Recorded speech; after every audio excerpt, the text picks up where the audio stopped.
bounds.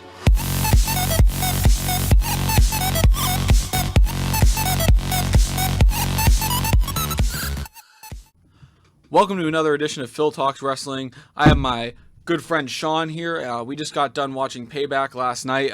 We were a little bit too salty to make a predictions video right after, so we have it for you today. We'll give you our overall thoughts in a second. We're just going to go through each match here really quick. First up was Ziggler versus Baron Corbin. There's not really too much to say about this match other than it was very disappointing that Ziggler had to win with a roll-up, and it kind of killed Baron Corbin's heat. Yeah, I really hate roll-ups as like big blow-offs, and especially during pay-per-views. I think that's just kind of a cheap way to win, especially because it made Baron Corbin look kind of like an idiot after dominating so well. I don't even think he did Deep Six or an End of Days. He did have one cool spot, and then like afterwards he played up how cocky he was. Yeah, there were really no finishers from either, except I think Ziggler landed a super kick. Famouser. Yeah, and the Famouser. But other than that, kind of a disappointing match. Next we had Ryback versus Kalisto. Holy shit, this match was off the fucking hook. And with no build either. Yeah, no build either. This match is absolutely pure technical wrestling. Off the fucking hook. These two did a great job. I wasn't expecting that much out of them. They proved me wrong. Good job. Thank you very much. Yeah, and way to like that gorilla press off of the top rope. That might have been the best move I've seen Ryback do. Yeah, and honestly, this kind of makes me retract my statement earlier about me thinking that Ryback's going to leave the company. That was actually kind of a push for him. It really got him back into the scene, and I hope to see him soon again. Way to play up the CM Punk.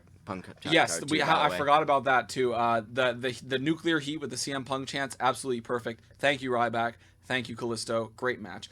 Next, we have Enzo versus Cass. And Enzo Cass versus Vaudevillains. Yeah, Enzo Botchamania. Botchamania. Yeah, not a whole lot to say here. Get well, Enzo. Yeah. It's just really unfortunate. Yeah, that we like Sean and I we started like flipping the fuck out. We were like replayed that scene like 50 times before we went back live again. Yeah, just trying to see what went wrong. Yeah, like we thought like I thought he like dislocated his shoulder. Sean thought he suffered like a neck injury. But we're really glad. It sounds horrible to say that it was just a neck injury, but No, get well, just, Enzo. And, actually, not even a neck, not even or neck injury, head just concussion. Yeah, just concussion. It's probably going to be severe enough to keep him out for a few months, especially with WWE dealing with the fallout of Daniel Bryan's concussion-related retirement, plus the ongoing concussion lawsuit. I think they're gonna try to keep like Enzo's condition down a little bit. Yep. But they're gonna keep him safe. But one thing's for sure, when he comes back, it's going to be even bigger than before. So get well, Enzo. Next, we've had probably the first part of the two most crazy parts of the night with Sami Zayn versus Kevin Owens first. And that match was, just as we called it, was absolutely freaking incredible. match of the night by far. Yep, match of the night next to right above Kalisto and Ryback. These two put on an awesome match. Everything that I wanted it to be, everything that Sean wanted it to be. And more. And then... This was KO's night. Yep, it really was Kevin Owens' night. And then to top it off, Kevin Owens went on to commentary and just completely killed it there. Great job to him, which led into Miz versus Cesaro. Which was a better match than I thought it was going to be. Yep, Miz and Cesaro both put on a really good show there. And it turned into absolute chaos at the end when Sami Zayn just did this really awesome spot where he just fucking comes flying over the announce table, really selling their whole feud to like no end. So good. I expected nothing less, and they exceeded my expectations. More than the amount. They even built the Miz the way I wanted to him. They built him heat. They're going to make Cesaro chase. Possible fatal four-way at Extreme Rules. Yeah. I just love the whole thing. I saw some criticism for it that I kind of like negated like all the work Cesaro and Miz had kind of put into it. But Zayn coming out, it really sells their rivalry. Plus, I love when feuds like start merging together, and that's exactly what's happening now with Zayn Owens. That feud merging with the Intercontinental title. Yeah. Really good classic Attitude Era booking there. It should be a major push for all men. So really good set of matches there. Congratulations to everyone. And then we have Ambrose versus Jericho. Not a lot to say. Good match. Not too much to say. A solid match, as Adam Blampied said. Felt kind of bloated because it came at a really weird point in the card where like we had this We had this two really awesome matches in a row, two or three really awesome matches in a row, and then it just kind of felt bloated, like we don't really know what was going on, but a solid match nonetheless. Yeah, I think it only went on so long because of what happened with Enzo earlier. Yeah, and I think they just really tried to extend everything. Speaking of extensions, actually, do you want to go to Ambrose versus Jericho, or do you want to go to McMahon's? Speaking of extensions, we just talked about Dean Jericho. Yep, Nat versus Charlotte. Yeah, let's talk about Nat Charlotte now. This was a really good match, but like the ending was like the start of a really bad last hour for Payback. So it was like one of the best like pure like mat technical wrestling matches on the card. Mm-hmm. Welcome back, Bret Hart. That was a really cool moment. Yep. But then like when Charlotte locked in the sharpshooter, I just made a joke. Oh, it's gonna be a screwdriver finish. And then pretty much as soon as I said that, Robinson like called for the bell. And wait, they're seriously doing this? Yep. And then I feel like everything after that was kind of like the downfall of Payback. Yeah, Screwjob finished part 2. The only really, if any good thing came out of it is it made Charlotte look like more of a heel. They could have done it 10 times more creative ways to get that double sharpshooter on. Which I'll admit, that was cool. It was a cool spot, but they could have done it better. It just was real. It was a good match, awkward finish, and it just led into the downfall of Payback, which continued with the McMahon segment. Well, we could talk about this for days and speculate. And I think the McMahons could too. Yep, they really could. It was something like a 25 minutes. I think like spectacle. I think it even went a half hour. Yeah, it was crazy. But overall, it's gonna be interesting to see what happens on Raw. Not what any of us were expecting, because so many people were expecting a brand split, and they just kind of let us down there. It should be interesting.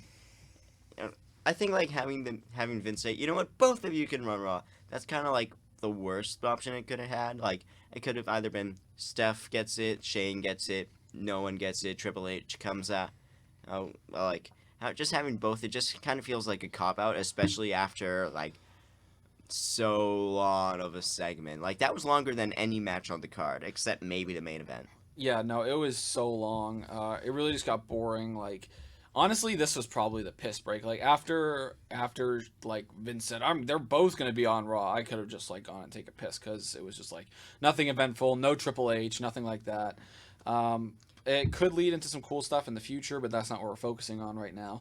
I think we should move on now to AJ versus Roman Reigns in the most what the fuck is going on match of the year at the moment.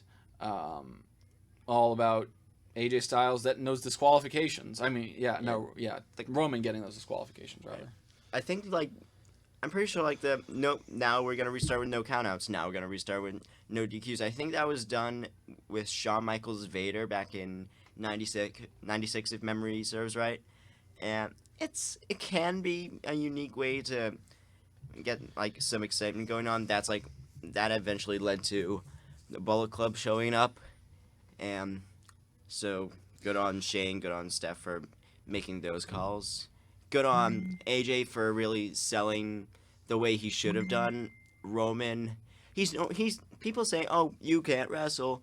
Well, he's normally good. I don't know what happened. He just wasn't selling. He wasn't like he wasn't even like doing his own moves very well.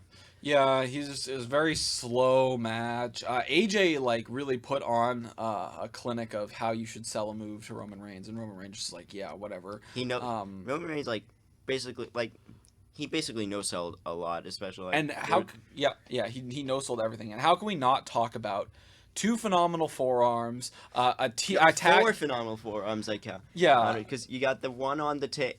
Oh yeah, but one like, on the table, which was spotted night. One off the barricade. One, I think he got one in the middle of the ring, and one off the barricade again later. Yeah, but however many, he took a shit ton of finishing moves from AJ, a tag team finisher from Bullet Club, and a 450 splash, and then kicked out of every single one of them, and then one spear and done. I win. Yeah, he's becoming Cena too. And it's going to be really frustrating when we have two of those people in the company. But, yeah, it was kind of lackluster. I really wish they did more with Bullet Club because now the Bullet Club is kind of dead at the moment. I'm sure they can rebuild them in the future, but kind of upsetting to see this as the way to go out of Payback. All right. All right, well, I think that about wraps it up for our not predictions. Our predictions last night were pretty on point. Like, Yep. we both got Kalisto. We both had Kalisto winning. Neither of us had Kevin Owens winning. You had Zayn. I had a no contest. Yep. You got Miz right. Mm-hmm. I got Roman right. We both got Dean. Both missed Baron Corbin. And there's no way we could predict Enzo. So. Right, and you had Natalia last night, right? Yes, I had Natalia last night. I had Charlotte, so I think I just won 2-1. No, wait, there. I didn't have Natalia. I did have Charlotte because I said I was talking about how we I didn't want them to put it on Natalia yet because I wanted to keep it on Charlotte.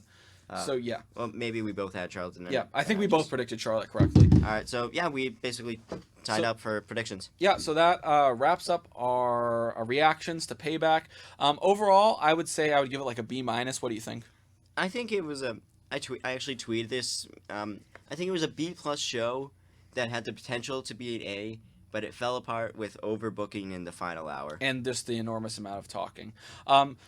Thank you for listening to this edition of Phil Talks Wrestling. Sean has a new Twitter, which I'll put in the description below. At Brody the Smark. Yep, and I will also put my Twitter there. Definitely go follow us. We're planning to put out a ton more content in these coming weeks, which includes either a top 6 or a top 5 of our best what we think promos, our favorite promos of all time, which should be off the wall. It should be super cool. So thanks again for watching, and as always, this is Phil Talks Wrestling. Make sure they stay down for the 3 count. Bounds.